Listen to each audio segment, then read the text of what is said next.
EW's 2024 summer preview has dozens of exclusive looks at the most anticipated TV shows, movies, books, and music of entertainment's hottest season. Continue to visit EW.com through May for more previews of what you'll be watching, reading, and listening to in the months to come. Divorced, beheaded, died, divorced, beheaded, survived. If you know nothing else about Henry VIII and his reign, you're probably familiar with this grim rhyme that neatly sums up the fate of his 6 wives.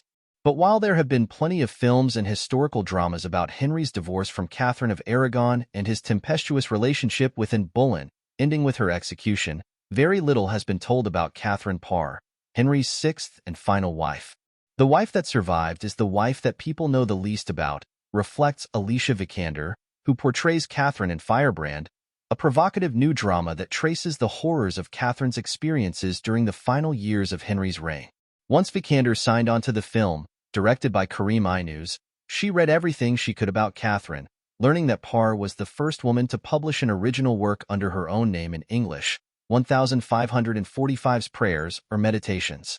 The movie, in theaters June 21st, showcases Catherine as a devoted religious radical, to her own detriment in a religiously divided nation, an author and intellectual, and a survivor of intense domestic abuse. I thought about what must have gone into her efforts to stay alive during those years, Vikander tells Entertainment Weekly. She was one of the few people who probably got to know her husband and the king pretty well. As for her husband, Jude Law takes on the role of Henry VIII, portraying the legendary monarch as an aging, mercurial, festering wound of a human being. Law, with his piercing blue eyes and magnetic good looks, might not be the first person one imagines when thinking of an obese, dying king. But that was all part of Inus and Law's goal to put a different spin on this man so many think they know. Most Brits have a sense of him and his legacy, Law tells EW. Through the process, I was suddenly able to look at him like a man. What Karim really wanted to bring to this piece was looking at Henry and Catherine as a married couple, albeit slightly dysfunctional, but as a domestic drama almost. The goal, Law continues, was not to modernize, but to humanize and take off the mantle of history, to take them out of the spotlight of royalty and look much more at what was going on between them. Obviously, the trappings of royalty and power have an influence on how he behaves, but what I'd never really considered was just how appalling his behavior was and how terrifying it must have been to be that final wife. I kept wanting to bring it back down to Henry the man and Catherine the woman. Vikander shares that goal.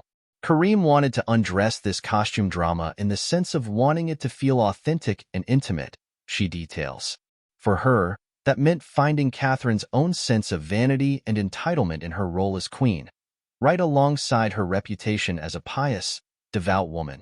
Much of that came from Vikander's interpretation of Catherine's own writings. She's a good Christian, and she did write these books, but she's also a woman who does care a lot about what she looks like and loves to be queen.